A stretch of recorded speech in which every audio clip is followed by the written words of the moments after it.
이 시간에는 진실함이라는 제목을 가지고 하나님의 말씀을 함께 나누도록 하겠습니다. 하나님 나라 백성의 성품이라고 얘기했을 때 우리가 갖춰야 될 진실함은 어떤 것일까? 여러분들 진실함하면 그냥 단순히 그냥 문자적으로 생각할 때에 거짓말하지 않는 것을 우리가 먼저 떠올리게 됩니다. 그런데 성경이 말씀하는 우리에게 도전하는 그 진실함의 깊이와 넓이와 높이는 사실 더 깊고 넓고 또 높습니다. 단순히 진실을 이야기하는 것, 정직하게 사는 것, 그것만으로도 세상에서 인정을 받을 수 있고 또 다른 사람들에게 좋은 선한 영향력을 미칠 수 있지만, 지금 오늘 하나님의 말씀을 통해서 우리에게 도전하시는 그 진실함은 더 깊은 의미를 담고 있습니다. 그것은 오늘 본문 4장 21절에서 명확하게 그 기준을 밝히고 있습니다. 무엇입니까? 진리가 예수 안에 있는 것 같이. 우리의 기준은, 우리의 진실함의 기준은 생명과 길과 진리요 되신, 길과 진리요 생명 되시는 예수 그리스도께 있는 줄 믿습니다. 우리가 단순히 다른 사람들보다 더 착하게 살자, 또는 정직하게 살자, 진실하게 살자, 물론 이것도 좋은 도전이 될 수도 있겠지만, 우리 예수님께서 우리에게 도전하시는 것은 너희가 누구인지를 기억해라. 너희는 내 안에 있다. 우리는 예수 그리스도 안에 있습니다. 그렇기 때문에 우리의 성품에, 우리의 정직함에, 우리의 진실함에, 우리의 기준은 다른 그 어떤 것에 있는 것이 아니라 예수님께 있어야 되는 줄 믿습니다. 우리가 누구인지를 기억할 때, 비록 우리가 죄와 허물이 많은 인생이지만 하나님의 은혜로 예수 그리스도 안에서 믿음으로 구원받은 줄 믿으시기 바랍니다. 그렇기 때문에 예수님을 믿는 사람답게, 우리 안에 예수의 생명이 있는 하나님의 백성답게 진실을 선택해야 되는 것입니다. 근데 이 진실을 좀 더 깊이 있게 점검하려면 우리가 예수 그리스도 밖에 있을 때에 어떤 사람이었는지 그 옛사람의 성품을 생각해 보면 우리가 더 어떻게 생명을 추구하며 살아야 될지, 예수 그리스도 안에 있는 생명을 더 어떻게 가까이 우리 안에 심으며 살아야 될지를 이제 분별할 수 있습니다. 22절 말씀에 보면 너희는 유혹의 욕심을 따라 썩어져가는 구습을 따르는 옛사람을 벗어버리고 라고 말씀합니다. 이 옛사람이라는 것은 어떤 것입니까? 우리가 예수님을 알기 전에, 하나님의 은혜로 믿음으로 말미암아 구원받기 전에 죄와 욕심을 따라 살았던 우리의 옛 모습을 생각해 보면 우리가 벗어버려야 될 모습을 더 구체적으로 깨닫게 됩니다. 사람들은 왜 거짓말을 할까요? 사람들은 왜 진실하지 못하게 살까요? 라고 할 때 우리는 하나님의 말씀을 통해서 그 근본적인 문제를 깨닫게 됩니다. 옛사람의 첫 번째 특징이라고 하면 거짓됨인데, 이 거짓된 말의 시작은 사실 죄인의 두려움에서 시작이 됩니다. 두려움. 그 밑바닥을 들여다보면, 왜 거짓말을 하는가, 그 밑바닥을 들여다보면 그 안에는 욕심이 있고 두려움이 있습니다. 내가 원하는 것을 얻고 싶어서 거짓말합니다. 손해보기 싫어서 거짓말합니다. 잘못된 것이 드러날까봐, 책임지게 될까봐 그것을 감추고 숨기려 합니다. 이것은 인류의 조상이었던 아담과 하와가 범죄하였을 때 성과학을 알게 하는 나무의 열매를 따먹고 난 뒤에 내가 어디 있느냐 물으시는 하나님의 음성 앞에 숨어버리는 그 모습 속에서 우리는 밝히 보게 됩니다. 그것이 그 옛날 인류의 조상 아담과 하와만의 문제입니까? 우리가 예수 그리스도 안에서 구속함을 받았음에도 불구하고 우리는 진실하게 살기보다 때때로 거짓으로 우리를 감추려 할 때가 얼마나 많습니까? 손해볼까 봐, 또는 우리가 어떤 책임을 지게 될까 봐, 또는 사람들의 비난을 피하려고 거짓에 잠시 잠깐 우리를 숨기려 할 때가 있습니다. 그러나 그 욕망, 우리를 감추고 우리를 포장하고 우리를 거짓으로 우리 스스로를 지킬 수 있다는 어리석은 생각을 내려놓아야 될 줄 믿습니다. 그런데 이 거짓된 욕망, 이 두려움과 또 이 욕심은 또 어디에 더 깊이 연결되어 있냐면 나를 지키고 싶은 거예요. 절대 이 거짓말은 근본적인 문제에 있어서 다른 사람 때문에 시작된 게 아닙니다. 나를 지키고 싶은 거예요. 아담이 그러했던 것처럼, 하와가 그러했던 것처럼, 창세기 곳곳에 드러나는 하나님의 사람이라고 등장하는 노아, 아브라함, 이삭, 야곱, 그들의 일생 속에 얼마나 치명적인 거짓말들이 있었습니까? 근데 그때마다 드러나는 것은 자기 자신을 지키고 싶어하는, 나를 지키고 싶어하는 그 자기 중심성이 그 죄악이 깊이 뿌리내려 있습니다. 그런데 그 모든 옛사람의 모습에서 벗어나라. 더 이상 거짓된 삶을 살지 마라. 너희가 우리의 길과 진리요 생명 되신 그 거룩함이 되시는 예수 그리스도 안에 있다라고 우리 주님이 우리를 도전하고 계십니다. 그렇다면 어떻게 하면 그 진실된 삶을 살아갈 수 있을까요? 그런데 이 진실함의 문제는 표면적으로 드러나는 거짓된 말과 행동의 그 행동을 규정하거나 말을 규정하는 정도로 끝나지 않습니다. 그 진실함이 해결되려면 무엇이 해결되어야 됩니까? 우리 23절 말씀 같이 한번 한 목소리를 읽어보겠습니다. 시작. 오직 너희의 심령이 새롭게 되어. 윗물이 맑아야 아랫물이 맑다라는 표현이 있습니다. 제가 언젠가 한번 예를 드렸던 것을 기억하시는지 모르겠는데 제가 벌써 10년이 더 됐네요. 부산에서 처음 전임 목사로서 이제 사역을 할 때에 그 저희 같은 부서의 선생님이 태권도 7단이셨어요. 태권도 7단. 아버지는 태권도 9단, 본인은 태권도 7단. 그러면서 이제 태권도 도장을 운영하시는 이제 사범님, 우리 집사님이 계셨는데 그분이 이제 어린 자녀와 계단을 내려가다가 순간적으로 발을 헛디디셔가지고 아이는 안 다치게 하면서 최대한 넘어지려고 하다 보니까 본인 발목이 부러지셨어요. 발목이. 근데 그 발목을 수술하고 이제 재활을 하는데 이 발목이 낫질 않는 거예요. 계속 곪고 염증이 나고 이렇게 하니까 이유가 뭘까라고 해서 나중에 다시 재수술을 하려고 열어보니까 수술 중에 남아있는 그 제거하지 않은 수술 뭐라고 할까요? 도구가 그 안에 그냥 그 발목 안에 같이 있었던 거예요. 그리고 봉합을 한 거예요. 얼마나 끔찍한 의료사고입니까?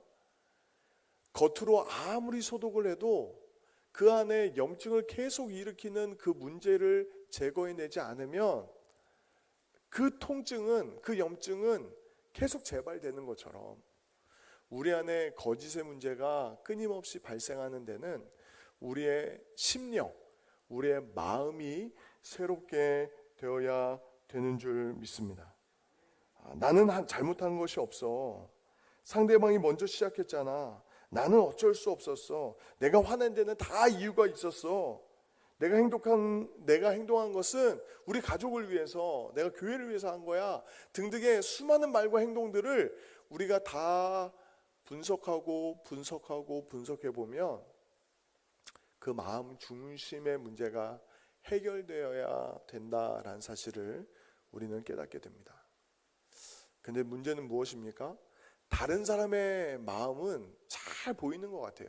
저 사람이 저런 두려움 때문에, 저 사람이 저런 죄책감 때문에 자신을 자꾸 변호하려고 거짓말을 하고 있구나 라고 하는 것은 다른 사람의 그 두려움과 죄책감과 거짓됨은 잘 보이는데 문제는 무엇이죠? 내 속이 안 보여요. 내 속이. 정말 내 안에 있는 진정한 두려움과 죄책감과 그 거짓됨을 직면하지 못할 때가 많아요. 혹시 그 가족 중에 종기에 문제가 생겨서 이렇게 짜보신 적 있으십니까? 다른 사람 고름 있는 거 용기 내어서 짜고 째고 하는 거는 쉬워요. 상대적으로.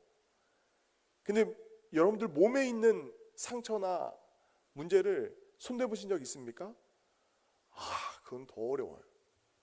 손이 안 닿는 부위도 있지만 손에 닿는다 할지라도 내 몸을 내 손으로 손댄다는 것, 칼을 댄다는 것 정말 어렵습니다. 근데 하물며 우리의 마음에 그 겹겹이 쌓여져 있는 거짓과 두려움으로 엉켜져 있는 그 마음의 그 심령의 부분을 수술한다는 것은 도무지 우리의 힘으로는 할 수 없습니다. 오직 너희의 심령이 새롭게 되어 라고 말씀하실 때는 우리가 잘 아는 로마서 12장 2절의 말씀처럼 오직 성령의 은혜로 그 심령의 변화를 받아 옛 사람을 벗어버려야 되는 줄 믿습니다. 우리의 힘으로는 안 돼요. 우리의 힘으로는 안 돼요. 근데 놀라운 복음은 무엇입니까? 저를 한번 따라해 보시겠습니까? 내가보다 좀 먼저 중요한 내용이 있는데 저를 한번 따라해 보시겠습니까? 나의 가치는 내가 얼마나 괜찮은 사람인가에 달려있지 않고 그리스도께서 나를 위해 무엇을 하셨는가에 달려있다. 아멘. 우리가 진실함으로 나아갈 수 있는 중요한 이 복음이 무엇이냐면 나의 가치는 내가 누구인가, 내가 얼마나 괜찮은 사람인가, 내가 무엇을 했는가에 따라서 달려있는 것이 아니라 예수 그리스도께서 나를 위하여 무엇을 하셨는가에 달려있는 줄 믿습니다. 좀 더 다른 표현으로 한다면 우리가 구원을 받는 것은, 우리가 하나님께 인정을 받는 것은, 하나님께 용납될 수 있는 것은 예수 그리스도 안에 있기 때문에 그런 거예요. 그런데 우리가 예수 그리스도 안에 들어간 것은 우리의 공로입니까? 아니죠. 죄와 허물로 죽었던 우리를 우리 주님께서 그 십자가의 보혈의 은혜로 살리신 줄 믿으시기 바랍니다. 하나님의 은혜로, 정말 그 예수 그리스도의 십자가의 보혈을 믿음으로 말미암아 우리가 구원을 받은 줄 믿습니다.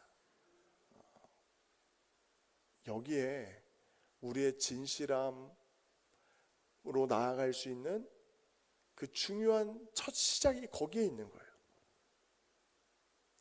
앞서 말씀드린 대로 사람들은 왜 거짓말을 하고 자신을 감추고 그 직면하는 데 두려움이 있다고 했습니까? 두렵기 때문이라고 했어요.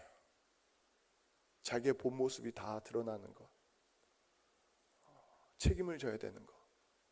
근데 성경이 하나님 안에서 우리에게 진실함을 도전하시는 것은 그 빚을, 그 책임을 십자가에서 궁극적으로 다 담당하셨다라고 말씀해 주시기 때문에 우리가 이야기를 하는 거예요. 이야기를 하는 거예요. 우리 안에 얼마나 많은 죄에 대한 책임이 있다 할지라도, 물론 하나님과의 관계에서 우리가 죄의 문제가 해결된 이후에도 우리가 가정이나 교회나 이 사회 가운데 일정한 책무를 다할 수 있습니다. 그런데 그럼에도 불구하고 하나님이 우리에게 진실함을 요구하시는 보다 더 궁극적인 문제는 무엇입니까? 오전에도 함께 다루었지만 둘째 사망의 문제가 있기 때문에 그렇습니다. 당장 이 땅에서 좀 더 이익을 얻고 또는 손해를 보고 이 땅에서 조금 더 편안하고 불편하고의 문제가 아니라 영원한 생명과 영원한 죽음, 영원한 축복과 영원한 형벌 사이의 문제에 있어서 예수 그리스도께서 해결하신 그 십자가의 은혜를 우리가 붙들어야 된다라는 거죠. 그것을 생각할 때 우리는 진실함으로 나아갈 수 있는 거죠. 용기 내어서 이야기할 수 있는 거예요. 맞습니다. 제가 잘못했습니다. 제 책임입니다.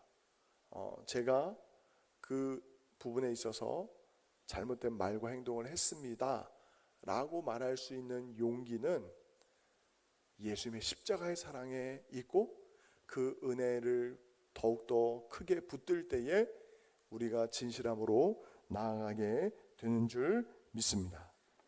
그런 의미에서 그 십자가의 은혜를 경험한 사람이 입어야 될 새 사람을 24절에, 오늘 보면 24절에 이렇게 말씀합니다. 하나님을 따라 의와 진리의 거룩함으로 지으심을 받은 새 사람을 입으라. 새 사람을 입으라. 쉽게 말씀드리면 예수님을 닮아가라. 예수님처럼 의와 거룩함과 진실함으로 이 땅을 살아라 라고 말씀합니다. 그러면 구체적으로 우리가 이 의와 거룩함과 진실함을 어떻게 실천할 수 있겠습니까? 첫 번째로 작은 거짓을 가볍게 여기지 않아야 합니다. 이 정도는 거짓말도 아니지. 이 정도는 적당히 사람들이 거짓말하면서 살아. 조금은 과장하기도 하고, 조금은 숨기기도 하며, 조금은 바꾸어 말하는 우리의 습관들이 있다면 그 잘못된 습관들을 버려야 합니다. 불리한 것은 빼고 유리한 것만 말하는 우리의 습관이 있다면 그것은 빨리 끊어야 될 우리의 잘못된 모습입니다. 진실함은, 거짓됨은 한순간에 빚어지는 것이 아니라 겹겹이 쌓여 있습니다. 겹겹이 쌓여 있습니다. 그 겹겹이 쌓여 있는 거짓을 걷어내려면 용기를 내서 하나씩 하나씩 끊을 것은 끊고 버릴 것은 버려야 됩니다. 두 번째로 변명을 하지 말아야 합니다. 진실함을 가장 분명하게 보여주는 순간은 내가 잘못했을 때 그 진실 앞에, 그 진리 앞에 정직해지는 거예요. 정직해지는. 근데 많은 경우에 그 아담과 하와의 모습 속에서도 보여주는 것처럼 우리 안에 일어나는 변명이 어떤 것입니까? 대표적인 변명? 저 사람도 잘못했잖아요. 저 사람도 잘못했잖아요. 내 의도는 그게 아니었어요. 그런데 여기서 중요한 것은 무엇이죠? 책임감 있는 행동. 제가 잘못했어요. 제가 잘못했어요. 오늘 오전에 말씀드렸던 이 기사의 내용들을 여기 계시는 회중분들은 잘 모르실 수도 있습니다. 연예계 이슈처럼 사회적인 이슈가 된 것이기 때문에 잘 모르실 수도 있는데, 사실 그 문제가 일파만파로 커지게 됐던 이유는 무엇이냐면, 맨 처음에는 그 배우의 소속사가 부인했거든요. 친일 행적에 대한 사실이 사실무근이다 라고 공식적으로 부정했거든요. 아니라고 이야기했거든요. 그러니까 사람들이 진실을 더 밝혀내려고 애쓰는 과정에서 친일 행적으로 보이는 아주 명백한 몇 가지 사실들이 있는데, 대정 친목회라는 그런 적극적인 친일 단체에 1916년에 안상호 씨가 가입한 게 드러난 거예요. 당시에 1916년이라는 시대는, 나중에 역사를 살펴보시면 알겠지만, 그 일본 정부가 모든 어떤 조직을 만드는 것을 다 금했던 때예요. 독립의 의지가 막 일어날 수 있는 여지가 있기 때문에 모든 조직을 다 금했던 그때에 만들어졌던 대정친목회. 근데 그 대정친목회의 제일 되는 목적이 무엇이냐면 내선일체였습니다. 내선일체. 어떻게 하면 일본과 조선을 하나의 나라로 만들 수 있는가. 조선 백성들을 어떻게 하면 일제 식민지 백성으로서 정말 황국에 충성을 다할 수 있는 사람들로 만들 수 있는가가 제일 되는 목적이었던 그때에 그 친목단체의 정회원으로 있었다는 거예요. 이것만큼 본인의 친일 행적을 부정할 수 없는 명백한 자료가 남아있는 거죠. 그런데 그때 그러한 역사적 사실, 그 증조 할아버지의 역사를 이 배우가 뭘 알겠어요? 그냥 잘 모른다라고 이야기하는 정도였다면, 잘 몰랐다라고 한다면, 잘 알아보겠다라고 했다면 그나마 소극적인데, 아니다라고 이야기했다가 나중에 사실이 밝혀지면서 문제가 더 커졌습니다.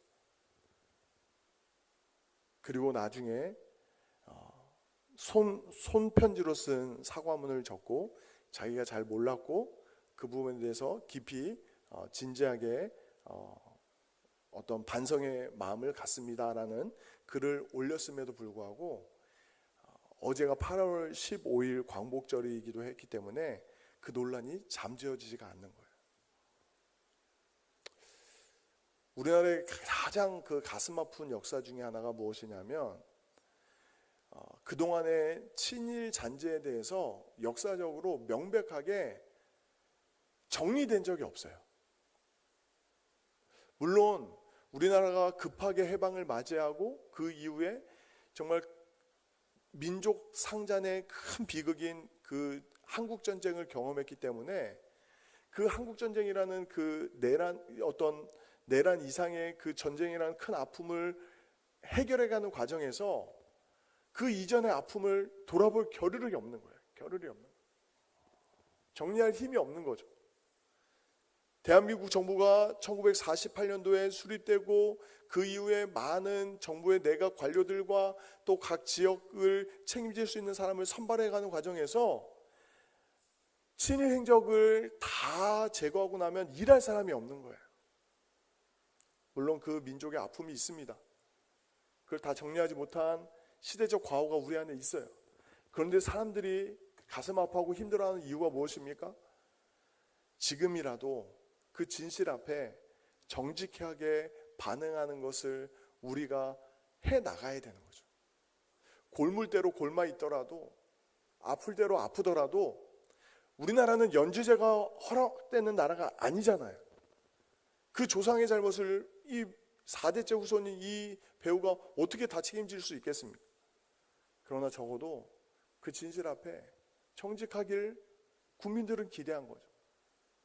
그런데 이 지점에서 오늘 본문과 생각할 때에 앞서도 말씀을 드렸지만 다른 사람의 거짓, 다른 사람의 변명, 다른 사람의 무책임에 대해서는 우리가 너무나 민감하게 반응하면서도 우리의 사소한 잘못과 죄악에 대해서는 얼마나 정직할 수 있는지, 진실할 수 있는지 우리는 돌아보아야 됩니다. 왜냐하면 이 정직의 궁극적인 기준이 살아계신 하나님께 있기 때문에 그렇습니다. 우리가 조그만한 정직도 벗어버리려고 하는 것, 그리고 자그만한 그 진실 앞에서도 정말 그 거짓을 변명하지 않고 정직하려고 애쓰는 이유는 하나님이 살아계시고 그 살아계신 하나님이 우리 안에 거하시기 때문인 줄 믿습니다. 말씀을 정리하겠습니다. 이 진실함의 문제의 가장 구체적인 실천의 장은 먼저는 가정이고 또 교회가 되어야 됩니다. 적어도 가정과 교회는 서로 간의 죄와 허물을 덮을 수 있는 공동체이기 때문에 그래요. 물론 책임을 다하는 공동체이기도 하지만 서로의 죄에 대해서 같이 아파하고 연대 책임을 지고 또 함께 그것을 극복할 수 있는 사랑의 공동체이기에 먼저는 우리의 가정과 교회 안에서 그 진실함을 더욱더 훈련하고 또 지켜갈 수 있는 저와 여러분이 되시기를 예수님의 이름으로 축원드립니다. 말씀을 정리하겠습니다. 진실함은 내가 완벽하다는 것을 보여주는 것이 아닙니다. 나는 부족하지만 하나님의 은혜로 살고 있다는 사실을 우리가 적극적으로 드러내는 것입니다. 더 이상 나를 증명하려고 애쓰면서 포장하는 인생이 아니라 예수 그리스도 안에서 우리가 이미 사랑받은 자임을 증명하며 살아갈 수 있는 거룩한 주의 백성들이 되시기를 예수님의 이름으로